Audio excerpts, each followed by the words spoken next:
सो हाय दोस्तों, ये मित्सुबिशी का स्प्लिट एसी है, 4 टन का स्प्लिट एसी है। इसका प्रॉब्लम था कि बाहर आउटडोर में साउंड आ रहा था, कंप्लेन आया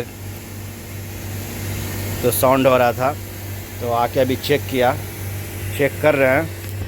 तो ये मोटर का देखो, जो जिसमें मोटर स्टैंड होता है, ये इसका जो होता है स्टैंड, ये टूट गया। देखिए मोटर का स्टैंड जो है, जिसकी वजह से वाइब्रेट हो रहा था।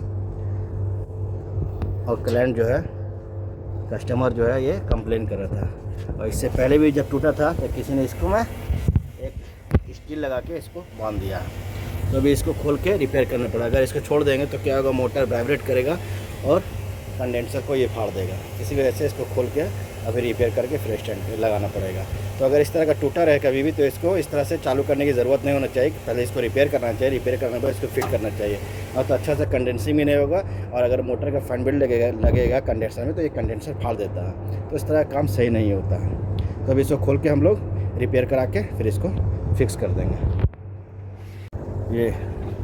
ये टूटा हुआ है और यहाँ स्टील मारा हुआ है, जिससे वाइब्रेट कम करने के लिए, लेकिन ये भी सही नहीं है। इसको रिपेयर कराना ज़रूरी है।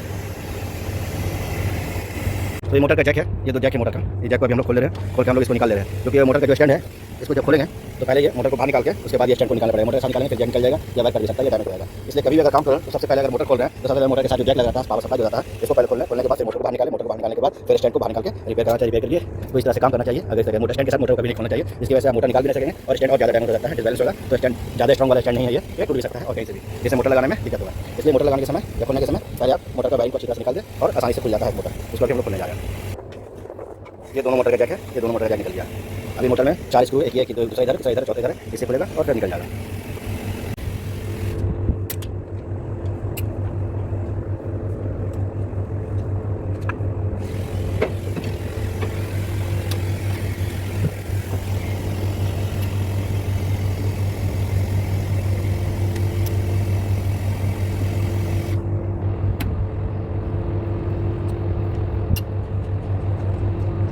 ये दोनों मोटर, ऊपर का मोटर खुल गया और नीचे का मोटर खुल गया। अब क्या हो गया, मोटर का जो स्टैंड होता है यह फ्री हो गया। अब इसमें हम लोग क्या कर सकते हैं, हम लोग अच्छी तरह से स्टैंड को बाहर निकाल सकते हैं और इसको रिपेयर शॉप में रिपेयर करवा सकते हैं। ये वाइब्रेट की वजह से ये मित्सुबिशी का मोटर का स्टैंड है, ये यहाँ से देखा टुकड़ा एक इधर टूटा हुआ है, एक इधर टूटा हुआ है, और ये इसी तरह से चल रहा था। तो वाइब्रेट हो रहा था। कस्टमर का कंप्लेन आया कि ऐसे ही बहुत आवाज़ है, तो इस तरह का कंप्लेन था। अभी इसको रिपेयर कराएंगे, रिपेयर कराएंगे बस, फिर इसको यहाँ फिक्स करेंगे। अभी इसी को टर्न ऑफ कर दिया, MCB गिरा दिया, बंद कर दिया। अब इसको रिपेयर करा के फिर आके आगे का वीडियो का प्रोसेस रहेगा।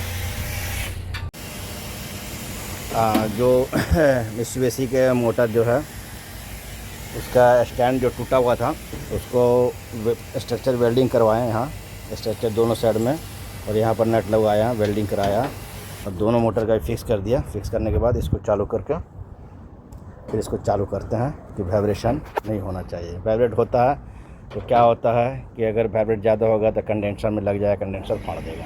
इसलिए अभी इसको वेल्डिंग करवा दिया। अब इसको हम लोग चालू करेंगे। ये कवर जो डिसमेंटल है, इसको कवर को लगाकर मोटर के स्टैंड को रिपेयर करा के और वेल्डिंग करा के फिर फिक्स कर दिया, मोटर दोनों लगा के। उसके बाद फिर अभी मोटर को हमने चालू कर दिया, यूनिट को चालू कर दिया। मोटर भी हमारा दोनों नॉर्मल चल रहा है और कोई भी यूनिट में साउंड नहीं है।